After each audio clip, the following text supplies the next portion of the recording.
From The Australian, here's what's on the front. I'm Claire Harvey. It's Tuesday, December 24. Greens leader Adam Bandt says Labor is coming closer to the Greens' position of full support for Palestine, saying Anthony Albanese's been forced to admit the Greens were right all along in criticising Israel. That's an exclusive interview live on theaustralian.com.au right now. How are we being manipulated on social media? That's the big question burning from Hollywood right through to all of our feeds. As actress Blake Lively launches legal action against a co-star and a production house she says deliberately sought to destroy her reputation and her life. Today, who's controlling what we see online?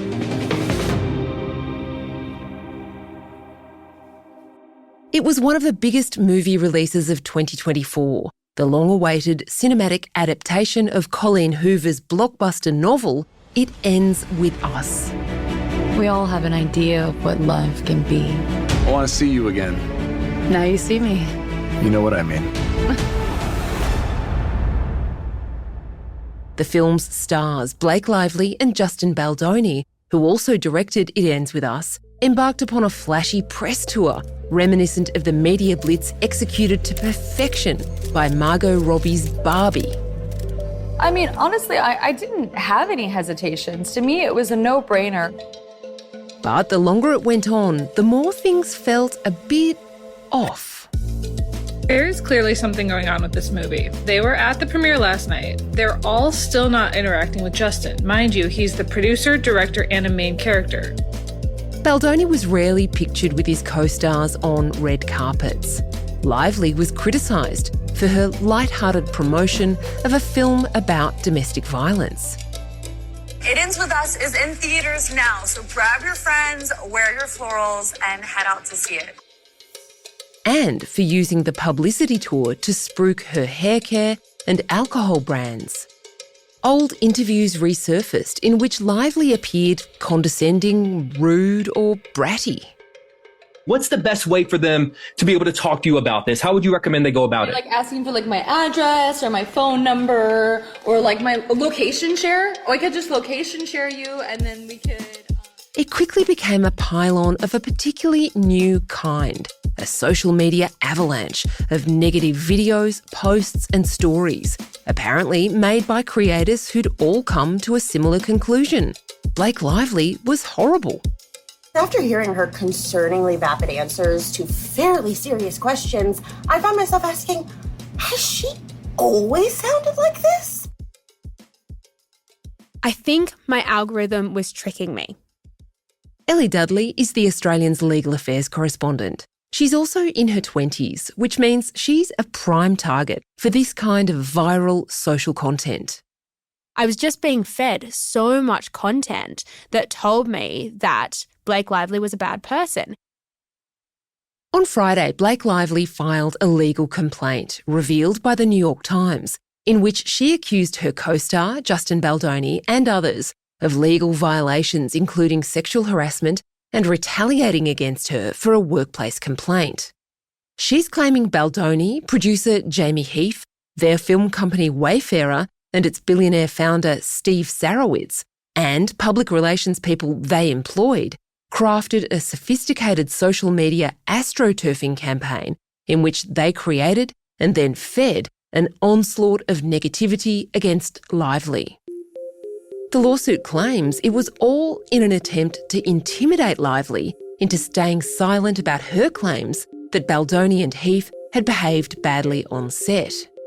Lively's lawsuit says the social media campaign was retaliation for a meeting held in January 2024, in the middle of shooting for the film, in which Lively presented a list of 30 demands. We've used AI voices throughout this episode to read from the legal complaint. No more showing nude videos or images of women, including producer's wife. No more mention of BL Mr. Baldoni's or Mr. Heath's previous pornography addiction or BL's lack of pornography. No more descriptions of their own genitalia. No more inquiries by Mr. Baldoni to BL trainer without her knowledge or consent to disclose her weight. An intimacy coordinator must be present at all times when BL is on set in scenes with Mr. Baldoni. Lively said after she signed on to make the movie, Baldoni suddenly introduced sexual and nude scenes she hadn't agreed to, including wanting her to be totally nude in a scene where her character gives birth. When Ms. Lively objected to these additions, Mr. Baldoni insisted he had added them because he was making the film through the female gaze. Baldoni's denied the allegations, saying the complaint is categorically false and accusing Lively of trying to tank the film. In the end, the movie was a huge success, earning hundreds of millions of dollars at the box office and telling a powerful domestic violence story to audiences who didn't necessarily go to the movies expecting to be dealing with such big themes.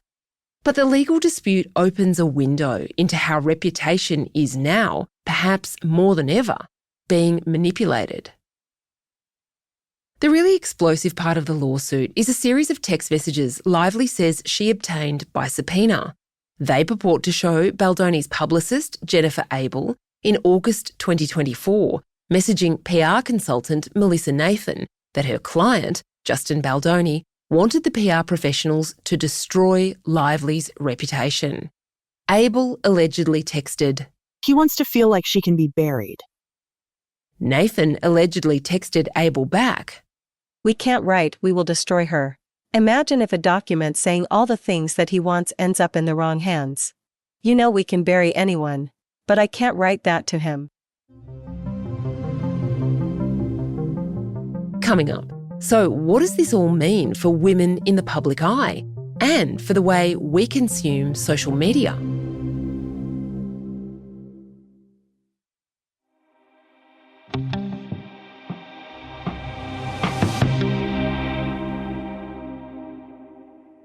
I sat down with Ellie Dudley and the Front's producer, Kristen Amiot, to dig into what this all means. So let's talk about the way you absorbed the social media coverage of the press tour for It Ends With Us. Was that how you first became aware that this movie even existed? When I first saw it, it was because I saw something about Blake Lively and the rest of the women in the cast not following Justin on social media, and then also them not posing for photos with him on the press tour, them doing entirely separate junkets. That sort of stuff started pointing some big arrows towards something isn't happy here. What is going on? It really is the epitome of the guilty pleasure, isn't it? Spending time watching reels or scrolling through content in your feed that you know is being served up to you because you've already told the algorithm that you like it. My version of this is Meghan Markle content. So TikTok and Instagram have deduced that I really like Kate Middleton and I think she's very classy and I really think Meghan Markle is trouble. And so I am constantly served videos of Meghan Markle being weird or being horrible or being rude to people. Even though I know it is not organic content, it's not just being served up to me because most people agree with me, I can't help myself kind of indulging in watching these videos. And there's a bit of a trend on TikTok. I don't know if you ever go to the comment section of those videos that you're served. It can be about anything. It could be Meghan Markle. It could be people cleaning carpets, whatever it is. People are in the comments and you'll often see the same phrase over and over again, which is, I built this algorithm brick by brick. So there is this self-awareness of people recognising that they are being served the exact content that they want to consume at that moment in time. And it might be 10 carpet cleaning videos in a row, but they understand, I am the person who has created this. It is just serving me what I've asked for and what I've already engaged with. In May, a podcast investigation by Alexia Mostras of Tortoise Media exposed a stunning social media assault against the actress Amber Heard. A defamation suit brought against Heard by her ex-husband, actor Johnny Depp, in 2022 whipped up a social media frenzy in which more than 15 million posts targeting Heard and calling her a liar were published on X. Depp ultimately won the suit and was awarded almost 16 million Australian dollars in damages. What Mostras uncovered in the Who Trolled Amber podcast wasn't a dedicated fan base, but a sophisticated campaign perpetrated, in large part, by the Saudi Arabian disinformation network known as the Ministry of Flies. The country's Crown Prince Mohammed bin Salman, it turns out, is a big fan of Depp's, and the actor appears to have reciprocated Saudi Arabia's help in the form of positive publicity, including praise of Saudi Arabia's cultural revolution. There is something about these cultural moments. So when you're engaging with it and seeing what people think, you're telling your algorithm, please feed me more of these videos. I love them. Show me what you've got. And the enjoyment, to a certain extent, comes from the stakes being so low for any of us who are observing this exchange, this cultural exchange that's going on. It's interesting because one of the things that social media is doing is critiquing the mainstream media, is saying question everything and be a skeptic. And yet, because of the extremely addictive and delicious nature of particularly video content on social media, we don't apply that same skepticism and caution to what we're being served on social, right? And if social media is holding the mainstream media to account, who's holding social media to account, which I think is where we end up. I think there's something really interesting because young people today are becoming increasingly more literate when it comes to what they're consuming online. They're able to pick something that is an AI-generated video, or they're able to see a tabloid headline that just seems a little bit off kilter, something's not quite right. But what happens when there is an entire force at play pushing a social media algorithm to change the way that the public thinks? How can an individual possibly push up against that? There's also a possibility that this actually proves her argument, in that if indeed Justin Baldoni and the people he employed can orchestrate a campaign so devastating that it can dismantle the reputation of somebody like Blake Lively with the standing that she has in Hollywood, what's to say it can't also work in his favour and actually build up his brand in the same process? And in fact, that branding exercise, purely from a marketing perspective, has been going on for several years before he came to this film. He did a TED talk about sort of vulnerability and masculinity that went viral, I think, in around 2017. He then parlayed that into 2 books, a podcast about male vulnerability, toxic masculinity, discussing these things in a really open and, it appeared to be, an intellectual way. So there is a marketing exercise that's been going on long before this that, while it can allegedly do damage, it can also build the foundations of something that's powerful in a different way. I mean, does it basically boil down to the idea that, you know, society, men and women, and particularly now in this age of social media, doesn't like a woman who stands up for herself and says, I don't like the way you're behaving, I'm the boss here, this is my call? Is that it? I think it's more than that. I think that if we believe everything that Lively has put in her legal complaint, then I think that we can believe that these men decided to shut down a woman that was trying to make a workplace safer. I then think that they succeeded in doing that. They spread a narrative and they choreographed a campaign trying to damage her reputation that worked. And I think that women and other people on the internet bought into that because they like to shut down a woman that's standing up for herself, and also because it's easy, and also because they loved the drama of it. I mean, she seems to have it all, doesn't she? She's stunningly beautiful, very stylish, extremely rich, and very successful. You know, what's not to hate?